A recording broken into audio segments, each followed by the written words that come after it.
À quand remonte votre dernière grande balade? Votre dernière sortie aventureuse dehors, seule ou entre amis? Et si cette grande balade avait lieu ailleurs?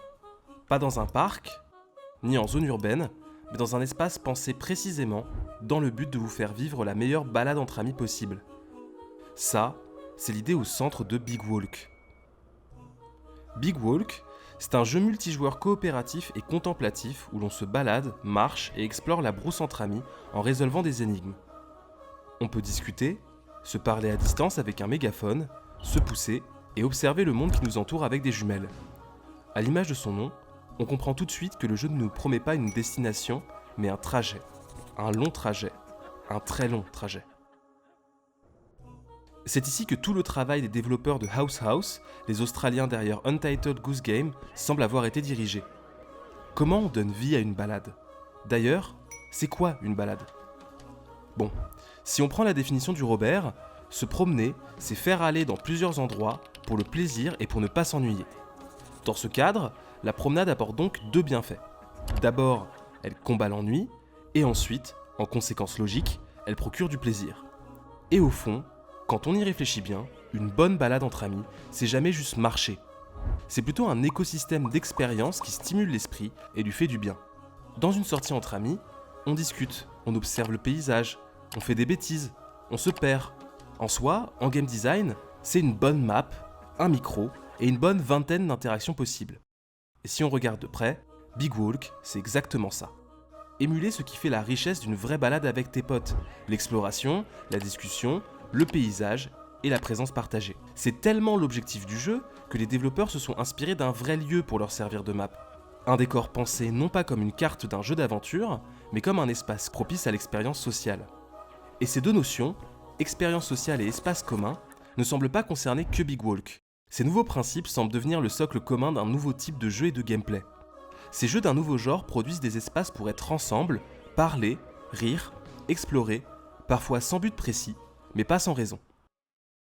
Dans Peak, un jeu indépendant sorti en 2025, les joueurs doivent gravir une montagne à 4. Ici, pas de score, juste une ascension lente, partagée, rythmée par vos discussions. La recette est exactement la même que dans Big Walk. Un micro, une boîte à outils d'interaction, comme des cordes, des mégaphones, etc. et une carte à explorer, traverser et expérimenter à plusieurs. Mais les thématiques de ce type de jeu ne se limitent pas spécifiquement à la promenade. Repo, jeu d'horreur coopératif récent développé par Semiwork, repose sur ce principe. On y incarne de petits robots envoyés récupérer des objets dans un immense complexe industriel hanté par de grands vilains pas beaux. Mais derrière le vernis, ici horrifique, le cœur du gameplay reste le même. Une carte à explorer, des outils à expérimenter, et surtout une communication constante entre joueurs pour se coordonner, se rassurer, s'amuser, ensemble. De manière plus brève, on peut aussi citer Sea of Thieves, où l'on joue un pirate et qui n'est ni plus ni moins qu'un grand jeu de promenade à bateau. Si on s'éloigne encore, on peut même citer le mode GTA RP et des dizaines d'autres jeux. Au final, dans ces nouvelles expériences de gameplay, ce qui compte, c'est moins ce qu'on y fait que avec qui et où. Alors forcément, la première question qu'on se pose à ce moment-là, c'est pourquoi?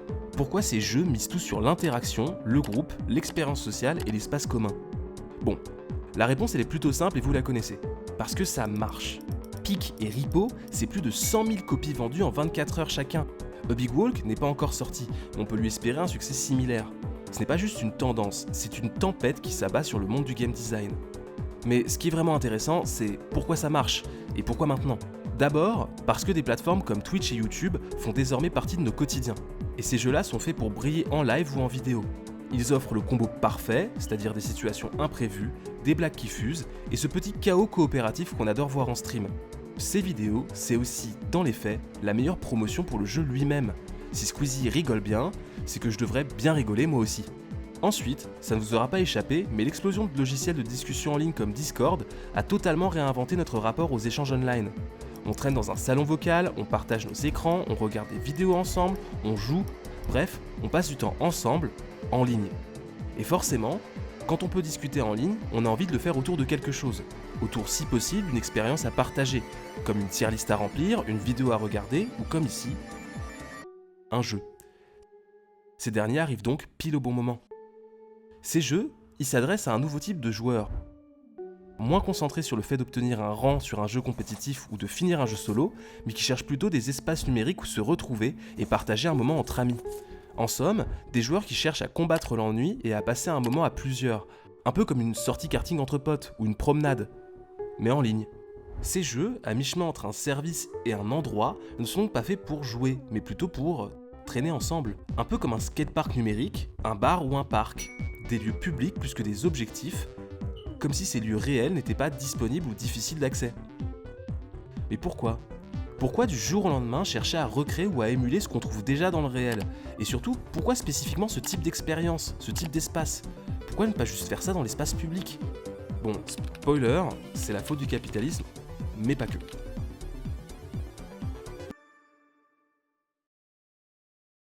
Alors, en préambule, tout ça nous amène à parler des espaces que ces jeux cherchent à émuler.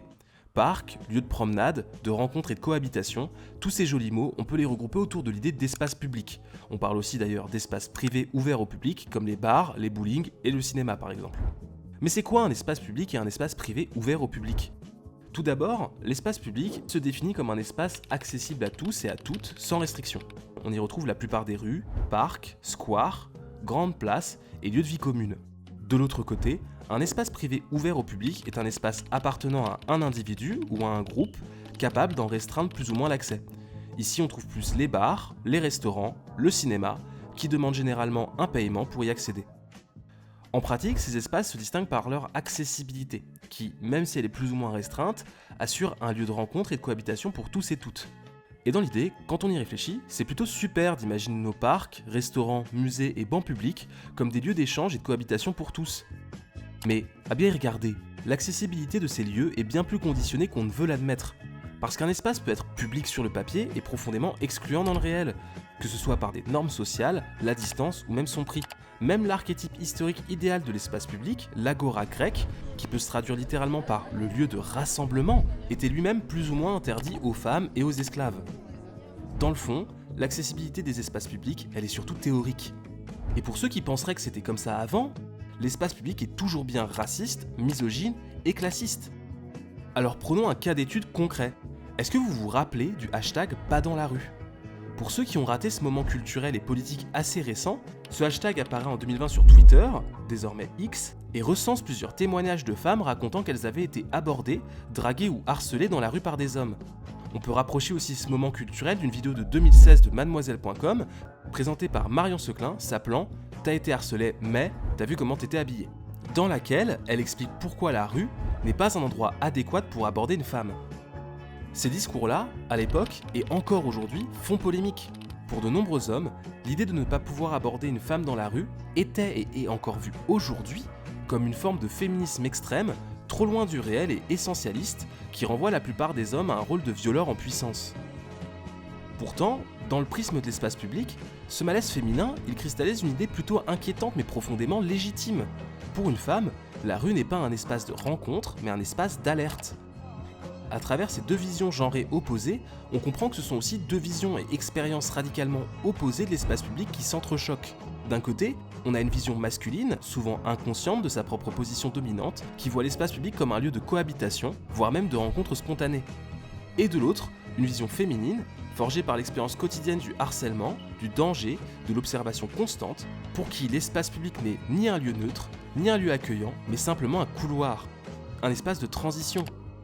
Des études menées par l'ethnosociologue Chris Blash observent à Paris que le mobilier urbain, comme les bancs ou les places assises, sont occupés quasi exclusivement par des hommes, les femmes utilisant surtout l'espace public comme un couloir pour aller d'un point d'intérêt à un autre, comme pour aller faire ses courses par exemple. Dans les faits, l'espace public n'est pas juste discriminant, il est aussi source potentielle de profit. Dans ce cadre, ce n'est pas rentable d'allouer des espaces gratuits et accessibles à tous permettant de se retrouver, de se rencontrer et d'échanger. Par contre, ça l'est bien plus de transformer ces lieux en espaces payants afin d'y vendre exactement la même chose. Et ça, c'est pas moi qui l'invente. Le MEDEF Paris, par exemple, n'a pas hésité à dénoncer la piétonisation des berges de Seine, expliquant que cela faisait perdre 1 million d'heures de travail par an à l'économie. En soi, le message est clair. Un trottoir où l'on flâne, c'est un trottoir qui ne rapporte pas. C'est précisément pour ces raisons que des jeux comme Big Walk prennent tout leur sens. Parce qu'ils offrent des espaces numériques non marchands ou très accessibles et largement moins discriminants, où l'on peut marcher, parler, se promener sans pression et sans produits à consommer. Ces jeux ne sont pas les causes, mais plutôt les symptômes d'un changement radical de notre vision et de notre rapport à l'espace public.